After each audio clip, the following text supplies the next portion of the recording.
Bonjour à tous. Dans mes 4 vérités, je reçois Marc Yevou, journaliste et coordonnateur de la coordination des journalistes pour la défense de leurs droits. Vous êtes également le porte-parole de 3 syndicats, SINAFRATMAT, SILEFRATMAT, CJDD-FM, et vous êtes le porte-parole du collectif du personnel de Fraternité Matin. Bonjour Marc. Bonjour, monsieur le confrère. Alors, et merci d'avoir accepté notre invitation. Où on est exactement, Fraternité Matin, dans la mise en œuvre du plan de redressement promis par le gouvernement le 16 novembre dernier? Donc, chers confrères, je voudrais vous dire merci pour le plateau que vous nous offrez. Je pense que ce serait une occasion rêvée d'expliquer ce qui se passe à Fraternité Matin. Et certainement, j'en suis sûr que nous aurons des oreilles attentives pour trouver des solutions adéquates à nos problèmes. Et donc, comme vous le dites bien, le 16 novembre 2017, un conseil des ministres s'est penché sur la situation de Fraternité Matin. Cela faisait suite à un projet qui était venu de la direction générale de Fraternité Matin suite à certaines difficultés. Fort de cela, le gouvernement avait constaté en son temps, il a été bien écrit, des difficultés d'ordre opérationnel et financière qui se caractérise globalement par une gestion opérationnelle peu efficace, ainsi que par de très fortes tensions de trésorerie avec des comptes déséquilibrés. Vous convenez avec moi que lorsqu'on parle de trésorerie, de gestion opérationnelle peu efficace, ce n'est pas le fait du personnel, mais c'est le fait plutôt des managers de l'entreprise. Et donc, lorsque ce communiqué est arrivé, nous avions d'abord, dans la période, c'était sur une bonne période, pendant près de 2 ans, nos salaires, c'était vraiment un problème, c'était pour les avoir. Quand on était payé jusqu'au 12, tout le monde était heureux, parce que c'est jusqu'au 15 ou 18 qu'on était payé. Et cela nous a amené le 5 décembre à faire un mouvement d'ensemble. Un mouvement, c'était pour crier notre ras-le-bol, on en avait trop, on ne pouvait vraiment plus accepter. Et donc nous avons fermé l'entreprise. Ensuite, le ministre de la communication d'alors nous a fait venir ses proches collaborateurs, on a discuté. Il était question pour nous que les managers de l'entreprise partent et qu'on nous apporte de nouvelles personnes pour expérimenter d'autres choses. Une nouvelle gestion. Une nouvelle gestion. Donc le départ des managers de l'entreprise, c'est vous qui l'avez souhaité? Nous l'avions souhaité.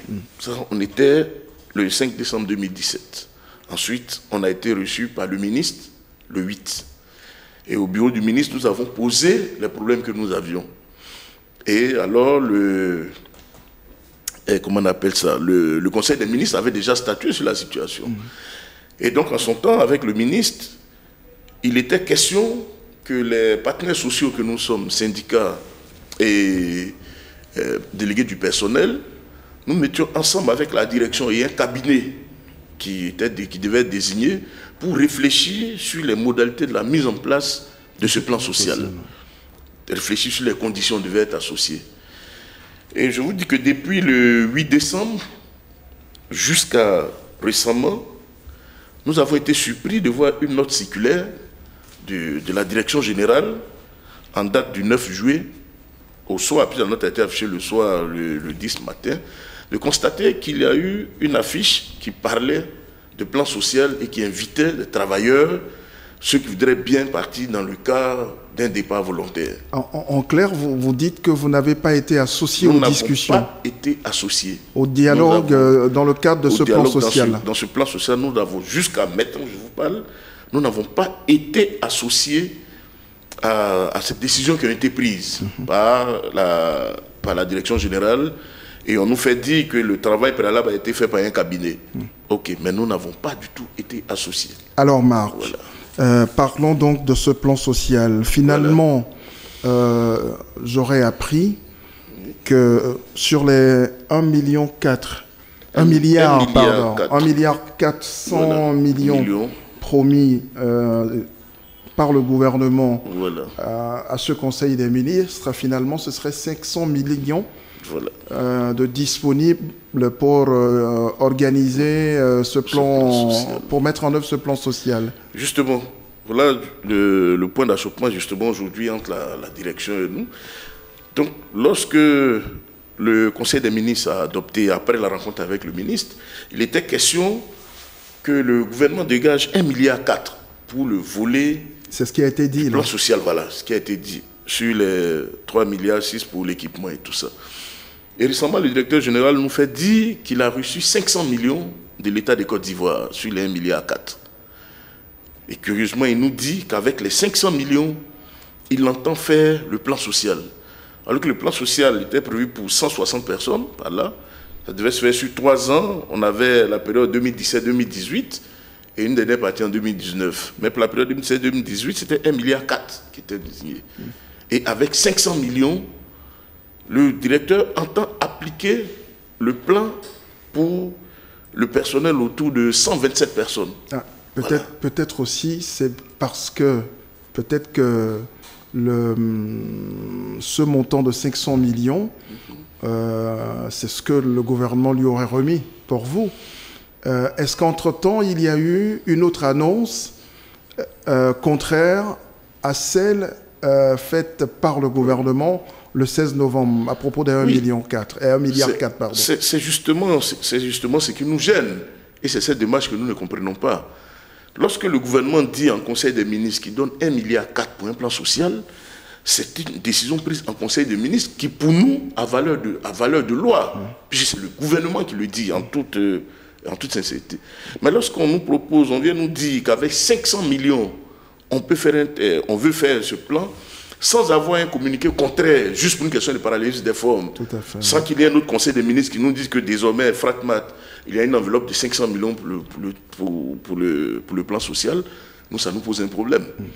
Nous avons discuté avec le directeur général en réunion, nous avons fait des propositions. Nous disons que 1,4 milliard, c'était pour tout le process.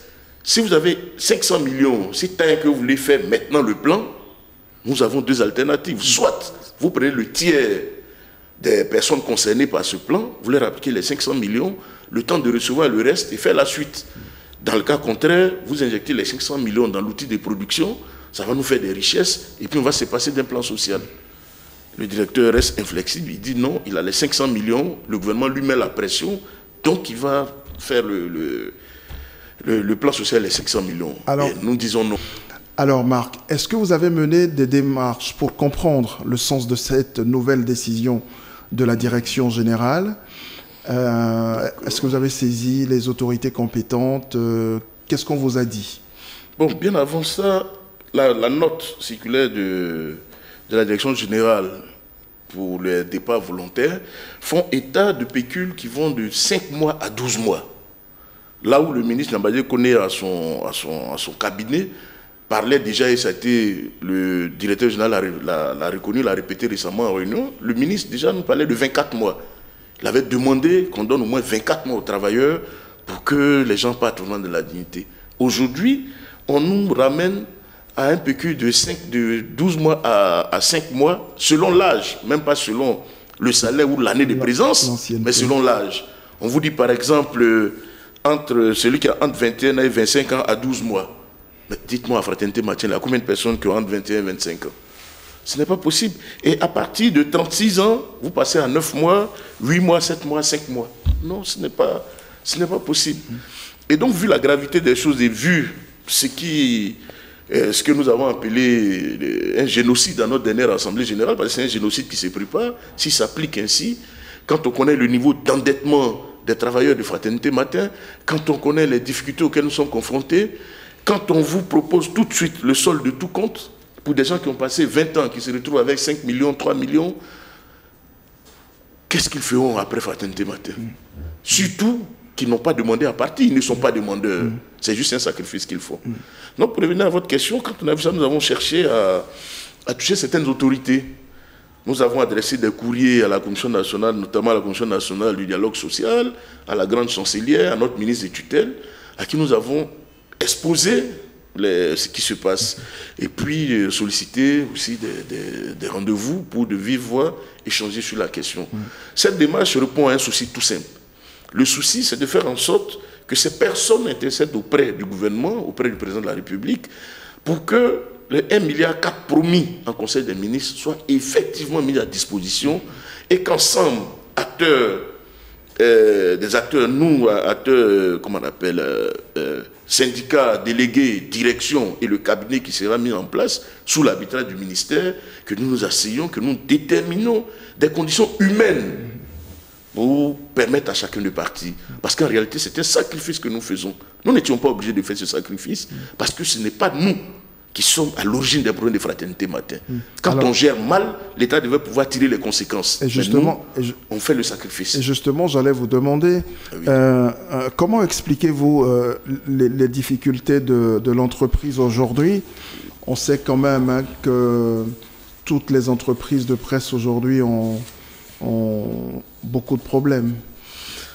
Oui, on le dira comme ça. Quand on le dit comme ça, c'est vrai, on dit les entreprises de presse ont beaucoup de problèmes, oui. Mais vous savez, Fraternité Matin est quand même a une particularité. C'est un média de service public. Fraternité Matin appartient à l'État de Côte d'Ivoire. Fraternité Matin, le seul propriétaire, le seul actionnaire s'appelle l'État de Côte d'Ivoire. C'est lui qui nomme les DG, c'est lui qui nomme les membres du conseil d'administration et le président. Pendant longtemps, l'État a injecté de l'argent dans Fraternité Matin à travers des subventions. L'État a subventionné. Et la vie de Fraternité Matin n'est pas liée à la vente des journaux. Ça, on veut nous le faire croire, mais nous ne sommes pas d'accord. La vie de Fraternité n'est pas liée à la vente des journaux. Mais ça reste quand même une entreprise du service public. Oui, ça reste une entreprise de presse, c'est vrai. Nous vendons des journaux et en plus, nous vendons bien, ça c'est sûr. Mais en plus, nous avons de la publicité. Nous vivons de beaucoup de publicité. Nous sommes assaillis par la publicité. Nous avons les petites annonces, nous avons la nécro, dont nous avons l'exclusivité pratiquement. Nous avons quand même beaucoup d'entrées d'argent. On nous dira certainement, le secteur est sinistré et tout ça, bon, ok, on est d'accord avec. Mais nous avons quand même, quand on dit le secteur est sinistré, nous n'allons pas nous comparer à nos autres confrères qui ont moins de moyens que nous, mais qui tiennent quand même la route, qui continuent de foncer. Tout est une question, je crois, de management et de gestion des ressources.